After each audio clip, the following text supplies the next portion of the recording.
Hello everybody, I'm recording this after I had to upload this 7 separate times yesterday just for it to get demonetized. And with that being said, I had to unfortunately censor a lot of the cool images and animations from this first fanfic that I'm reading because they were quite bloody. So I highly recommend you guys go check out the original on Reddit. And other than that, to make it up to you guys, I experimented with some cool zoom effects to make the page bigger and also some sound effects to create a more immersive experience. So I'm gonna stop talking now because I got another intro after this, so enjoy. Hello everybody, today is the first episode of Double Feature Friday, and I know what you're thinking. It is a Saturday because I actually did not get around to doing this yesterday. I'm sorry about that.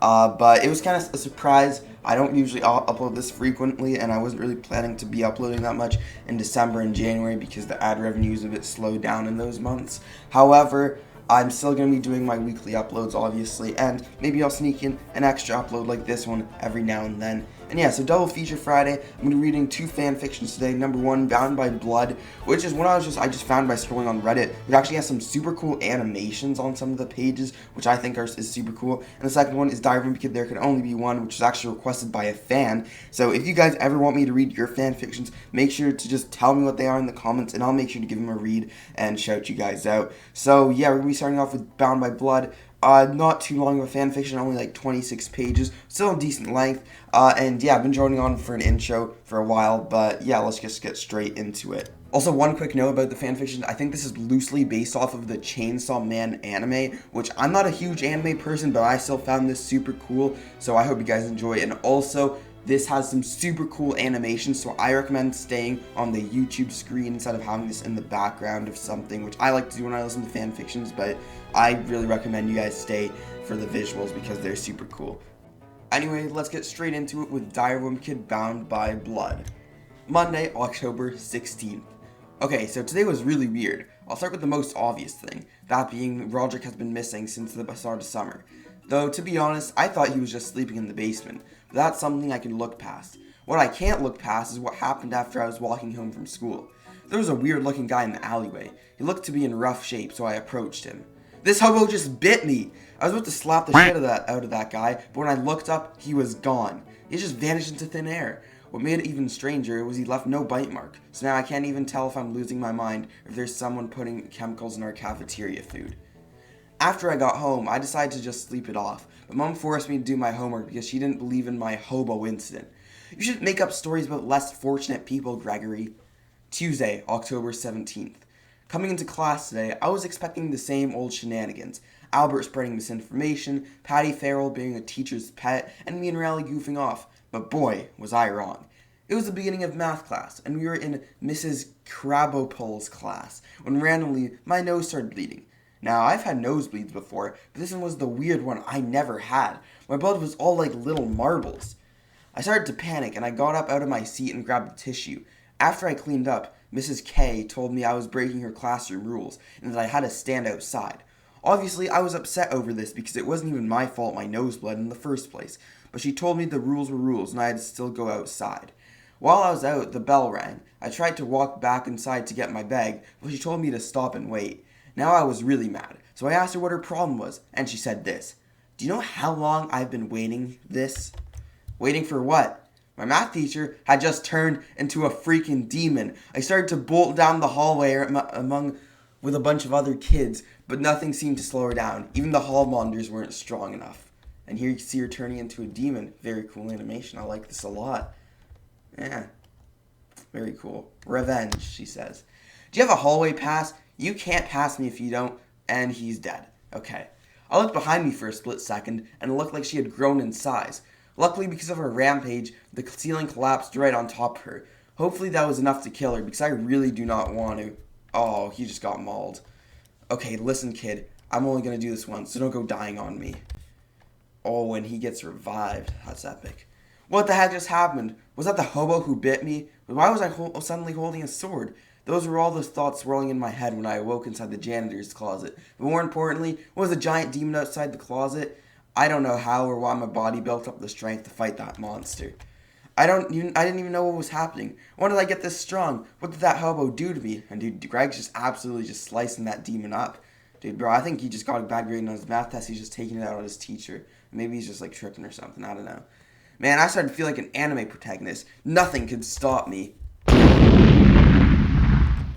My head was ringing. It felt like my body wanted to just fall apart. I started to pass out, but something happened to make me stay conscious. Was that Roderick? Was he about to fight Mrs. Krabbopal? I blacked out. Friday, October 19th. I woke up several days later. The first thing I saw was Roderick standing above me. He's sitting right beside my bed. I had a lot of questions, but one came to my mind. Where have you been for the last 3 months? Okay, I'll explain. To make it brief, it all started at the beginning of May. I was driving home from a concert when all of a sudden something crawled out my radio. Turns out it was a demon. I panicked and crashed into the river below. Next thing I know, these armed men surrounded me and almost killed me. Thanks to my new powers, I escaped. I tried to lay low with my friends for a few days, but they found me. They shot all my friends and were about to finish me off. That was until he showed up and saved us. His name was Dynamo. That's all I could tell you for now. Well, after that long story, it felt like he'd been leaving info out. I tried to ask. He said he couldn't tell me because I need to be trustworthy. Then he said to rest up and explore the base, and the first test would be tonight. Exploring the base, I saw a lot of Roderick's bandmates. There were many others I didn't recognize. I was pretty hungry after being asleep for 3 days, so I asked what food they had. To my surprise, they said they didn't have any at the moment because Bind had forgotten to resupply on the way home from a mission. I then asked who Bind was, and they said she was the girl with black hair. At first, I didn't recognize her. Then it came to me. That was Trista. I asked why she was here, and she said, "Same as you, dummy," which I guess makes sense, seeing how everyone here has some kind of power. Speaking of which, I asked her what hers was, and she showed me. Pretty cool. She said their demon ability was that she could summon chains on objects, depending on what the object it's made out of. Its durability is varied. Roderick came back after a few hours and said it was time to go. While we were walking, I asked him where we were going to, and he said we were going to a local motel to kill a demon. By the time we arrived, it was already 11 p.m. She said that the demon was supposedly in room 13. I asked Roderick what I could say when I got there. She said the demon would probably recognize my demonic scent, so trying to lie was useless. But with all the confidence I had, I walked up there and opened the door. Room service? Smash. Well, that didn't go to plan, plus that really hurt. I asked Roderick what to do now, and he said to use all my power and kill it. That didn't really help. When I looked back behind my cover, he had grown in size as well. Fresh meat. It was too late to back down now, because if I didn't do anything this time, I was going to be slapped again. So with my blood, I created the first thing that came to mind. TNT. And just as I placed it, I ducked back behind a wall, and that guy was blown sky high. Though, I thought that would be enough to kill him, but I was wrong. All it did was make him more angry. It started to run and make distance, but I quickly realized it was no use, so I had to stand my ground. I tried making a giant hammer, but when I tried to make it, there was a sharp pain in my head. You're gonna pass out if you use too much blood. There it was again, the hobo's voice is talking in the back of my mind, trying to warn me about my limits. I had to find a new solution on how to kill this guy, because I didn't have enough of my own blood. Wait a minute, what if I used his blood instead? Hey, it's working. I quickly shaped his blood into the hammer. I was expecting it to weigh a lot, but it was actually lighter than I expected. But I was still getting tired from all the swinging. A couple swings later, I managed to smash his hand with my hammer. When I tried to go for his head, however, he had regrown his hand. I thought I was the only one capable of regeneration, but I guess not. He was so strong I couldn't get out of his grasp. He then opened his mouth and said he was going to eat me. I tried to break out, but it was no use. And then this loud bang rang out. I had completely forgotten about Roderick. It must have been him. Thinking fast, I used the remaining blood from his blown-off hands to make a giant sword. With all my strength, I cleaved right through him. And just like that, Greg takes his blood sword and splits the monster right into two. There was blood everywhere. Now that the fight was over, I asked Roderick what we were going to do with the body, and he said that we were going to sell it. Then I realized we could make money off of killing demons. Why didn't he tell me that earlier? I then excitedly asked him how we were going to sell it. He said there were 2 ways to do it. First, the hard one. We sell on the black market for hundreds of thousands of dollars, but at the cost of being caught by undercover police officers. Or the easy solution. Report it to the police and claim a finder's fee. Now, at first I thought he was joking and the police would have told the public about the demons. Roderick said the government covers it up, which kind of makes sense. He even says that they have an entire department dedicated to demon extermination. When we finally got to the police station, Roderick started to talk to his secretary. He started to explain how he and his brother were walking down the street, and all of a sudden they saw a giant monster thing run right into the road before dying in front of them. As he rambled on and started giving his bank information, I started to get bored, so I hopped on my phone and started to play games. However, I messaged drawn attention to myself as this random guy approached me.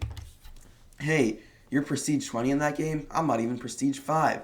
Normally I just mind my own business, but something that this guy struck me as odd. Maybe it was his friendliness or his outfit. Like, who wears a full military jacket? The guy didn't look much older than Roderick, who's only 19. We started talking more about the game, up until he started asking why we were here. Can't tell him the truth because he might call the demon extermination. Frankly, I didn't want to die. I told him exactly what Roderick told me. After that, we came here to collect the finder's fee.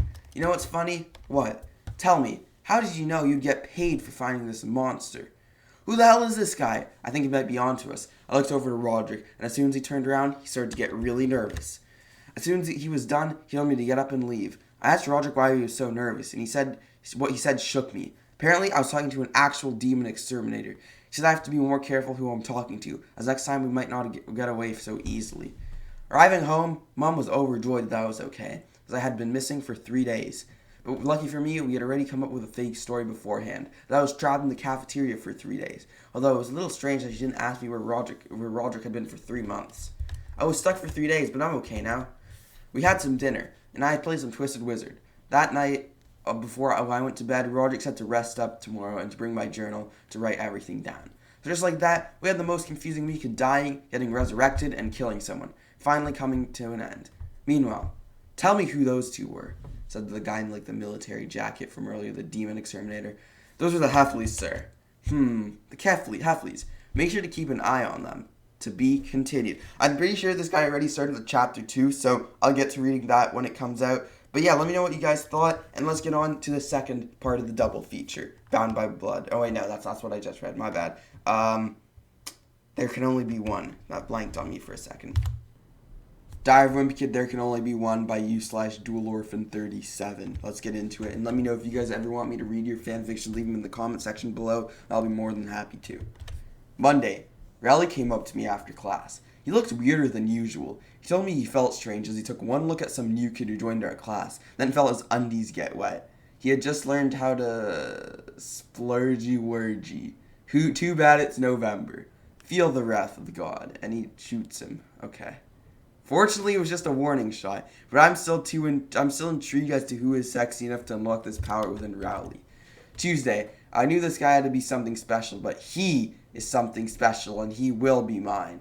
He goes by the alias Shull. I guess I would describe him as Shirog, but not a giant pussy. But then that bitch Holly Hill tried to roll up on him. I was so mad I was ready to give her the lethal Heffley right hook, but not in front of Shull. I waited till class was over. Wednesday, unfortunately drop-kicking Holly back to the swamp where she came from didn't work, so I might need a new plan. I've got it. After Rowley told me about the witches being burnt at the stake in the middle of Plainview, I decided to accidentally, with an asterisk there, burn Holly's hair off. I'll wait till chemistry later so it's foolproof. Oh, oops, she's dead. It's her fault, really. She'd have jumped into that vat lean if she wanted to live. Shull, being the perfect angel that he is, forgave me as he said, I'm sure you didn't pour all that gasoline and that Bunsen burner on her on purpose.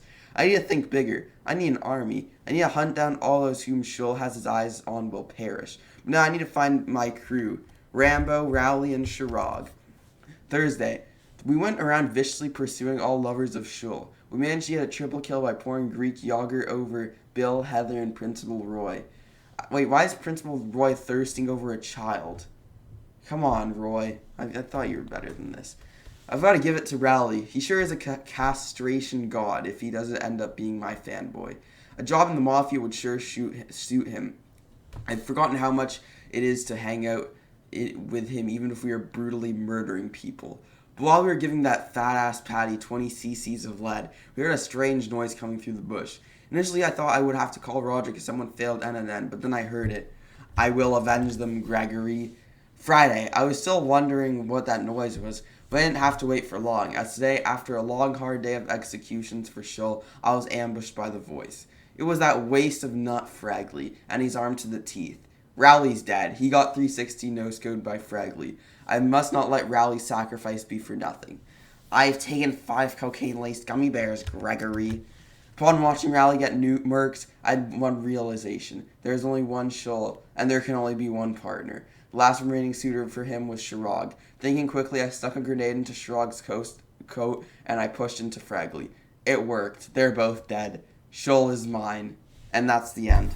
very interesting, very cool. I liked it. Could be longer, really would be interested in that, kind of a World War show of, I don't know. I'm not a fanfic writer. I just read them. People are so much more talented than me. Very cool. I really appreciate people leaving stuff for me to read. I will always try and read stuff that people let me read. I don't know. Anyway, my voice is tired and I'm starting to lose my marbles. So I'm out of here. Make sure to subscribe, and hit that bell not to miss my next big upload. And yeah, and I'm out of here. Bye.